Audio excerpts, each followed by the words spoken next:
Alright guys, this is John with Louisiana Tractor Works and Projects, and I hope y'all had a very Merry Christmas, Happy Holidays all the way around, and yeah, well, Christmas is now behind us, and New Year's is fixing to hit for us, so Happy New Year's. I hope that y'all got to spend plenty of time with your family and friends over the Christmas weekend, and hopefully you'll have a lot of fun for the New Year's weekend that's coming. And I pray that 2022, can you believe it, already 2022? I pray that 2022 is a great year for all of us, because, wow, what a ride we've been on the last couple of years. Alright, look, in this video what I wanted to do was go over some of the questions I get throughout the year, mainly dealing with what kind of tractor should I buy, what brand of tractor should I buy, what equipment should I buy to do this job or that job, and not be real specific, but give some guidelines in which to look for to better understand maybe what you want to do with your tractor, so to guide you kind of in the direction you should go, or the equipment you're looking for. You know, there's always going to be better information out there. This is just what I have learned over the years of working tractors and dealing with tractors and that. So, and then, forgive the wind noise, guys. Christmas Day was 81 degrees, we topped that up. And it is breezy right now, and it's cloudy, and it's just dreary, and it is hot. It is hot. I think we're right at like 79 right now. So, typical Louisiana. So anyway, so yeah, I want to go over that and the differences in some tractors. Now, as you can see right here, I am sitting here with both my tractors, my TYM T474, which is a compact tractor, compact utility tractor, somewhere's in that neighborhood there, they list them in, and it is I think it's 48.3 horse, and then I got my Massey Ferguson subcompact tractor here, which is a 22.5 horse, okay? So if you go through the videos in the past and that, you will notice that both of them come with a front end loader, both of them come with a backhoe, both of them are TLBs, tractor loader backhoe, all right? All right, so let's go over some of the things that I would consider the most important thing about buying any tractor. Number one most important thing about buying any tractor, dealer. Dealer. That is, I don't care about brand, I don't care about color, I don't care about history. All I care about is that dealer. That is my number one concern. Dealer, because if it is not cost effective if you buy a brand new piece of equipment that costs you 20, 30, 40, 50, and some of these things are up to a couple $100,000 depending on what size you buy. You know, it doesn't do no good to spend that kind of money if the dealer can't fix it when it breaks. And believe me, it's going to break. That's all there is to it. It might not break because the machine's faulty. It might be user. It could be something you've done wrong. You could have loaned it to a family member. It could be something they done wrong. It's going to break, most likely. If you're working it, you're going to break it, or stuff is going to wear out. That's it. Moving parts, as long as you're working them, move, wear. And when they wear out. So you're going to end up at the dealership at some point in the life of your tractor if you're working it. I ain't talking about the guys who come out on the weekend, get on the tractor, do a little bush hogging, do a little this and a little that, and then put it up, and it's up for the next week until the next weekend, and they do that 4 months out of the year, 5 months out of the year, and that's it. Them tractors will sit there, and they'll be 30, 40 years old with 200 hours on them. You ain't wore them, you ain't worked them. I'm talking about people that actually work the tractor a lot, okay? You need a good dealer. It does not matter what you spend on the tractor. It does not matter the history of the tractor. It does not matter the brand of the tractor. If that dealer cannot get the parts and cannot fix it. If it sits, you buy a brand new tractor and something goes wrong and it sits for 8 months out of the year in their shop waiting for parts, it hasn't done you no good. That is not cost effective at all. If your dealer can't fix it, because he's never done it before, don't know nothing about what he's doing, or doesn't even have a mechanic on hand, on premises, it does you no good to spend tons of money and buy a top brand. No good at all. Number one rule about buying tractors, dealer. You must have a reputable dealer to work with. Hands down. All right, guys. That is more important than the tractor itself. It is more important in my book than the tractor itself. Right? Second thing. All right, let's talk about brands. Because there is a lot of brands of tractors nowadays. I mean, they're like nothing before. You know, I mean, let's just start with Massey. You got Kubota. You got John Deere. You got Case. You got New Holland. You got, then there's some of the other brands. TYM, Mahindra, Coyote, let's see, who else? LS. I mean, there is just a ton of them out there now. It is not simple no more. And the tractors of today is not as simple as the tractors of yesterday. Yesterday, tractors, all you need to worry about is what horsepower it was and what kind of hookup did it have for your implement. That was it. Today, that's not the case. You got regen systems. You got DEF. You have a lot of things now to look into on tractors.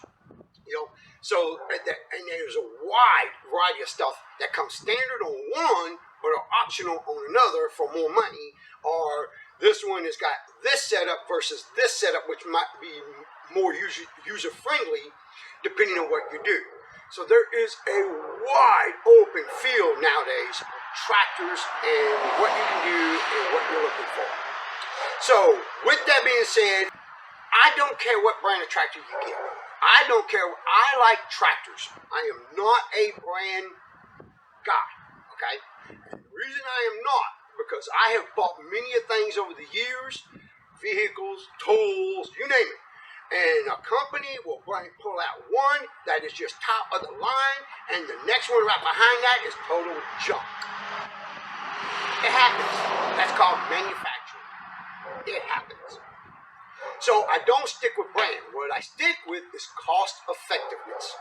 But the thing I look for is what am I getting for what am I spending, and then what is its capability, and then what kind of history does it have?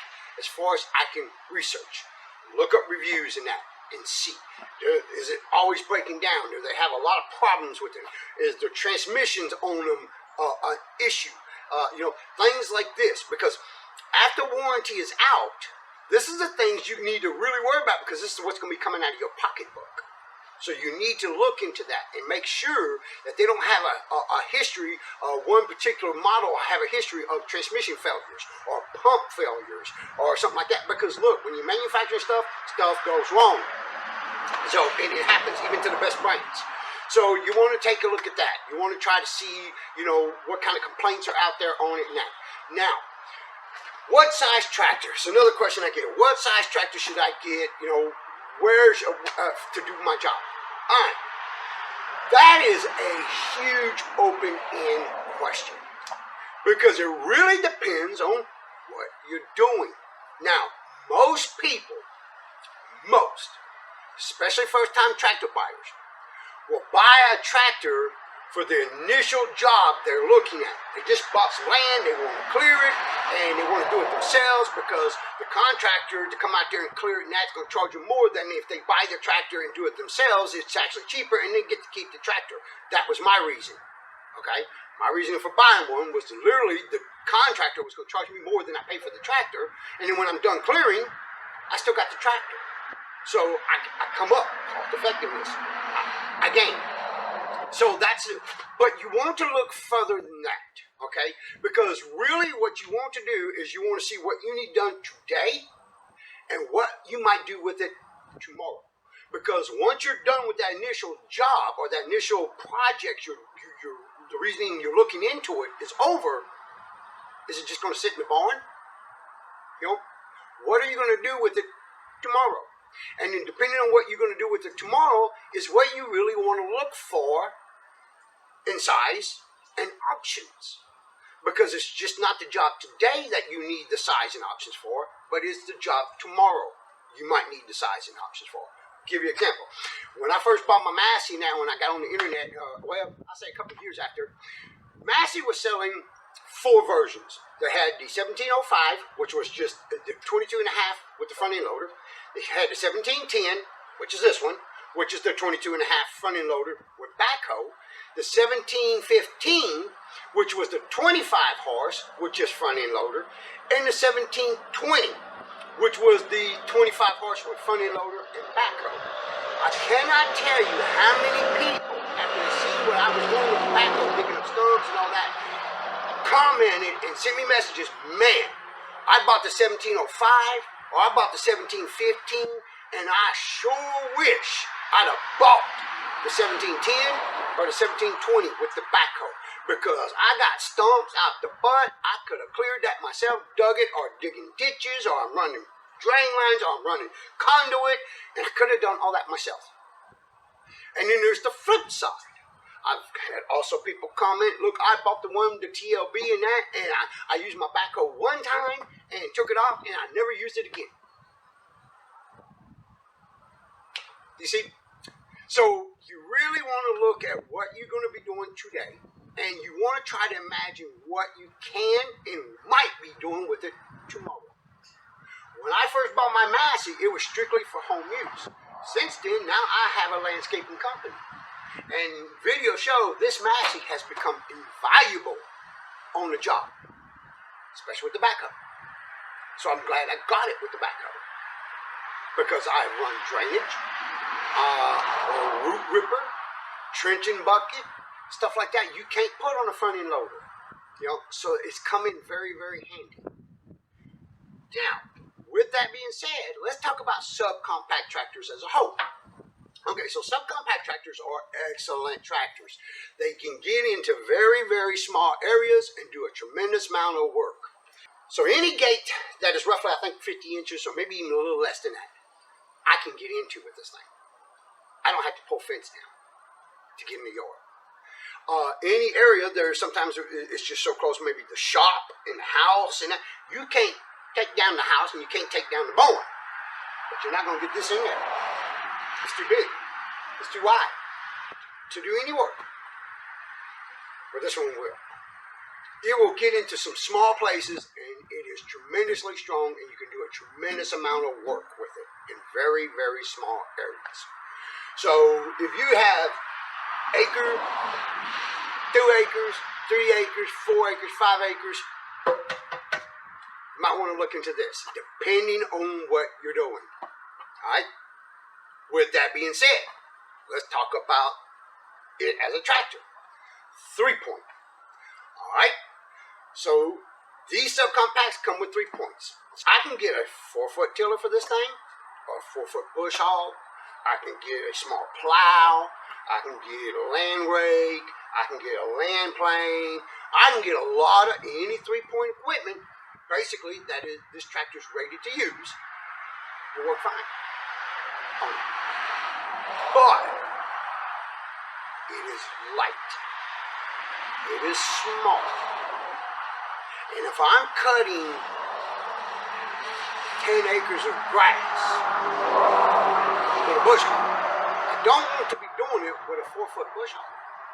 I would rather be doing it with a 8-foot bush hog, or a 6-foot bush hog, or a 12-foot bush hog. Something like that. Less fuel, less run time, less of my time. That's why I'm saying you really want to look at what you're doing, going to be doing, and what you might be doing with your tractor in order to determine what will work best for you. Let's look at the bigger tractor. More horsepower, more weight, larger size. There's things I cannot do with this thing because of its size and weight. Just can't do it. It's too heavy. It's too big. I can't maneuver. Can't move around. It's almost useless in them spots. This one is not. Alright. So compact tractors and heavy pullers. Pull like a son of a gun. Alright, so you can pull some big stuff. Also, they got far more lifting capacity, grapples and that work great on them. If you're handling big logs and that, size and the weight comes in place into different implements big time. This is one of the things you want to look for if you're going to look for a tractor. Am I going to be changing out front end? Do I want forks? Do I want a grapple? If so, then you need to look for something with SSQA on the front.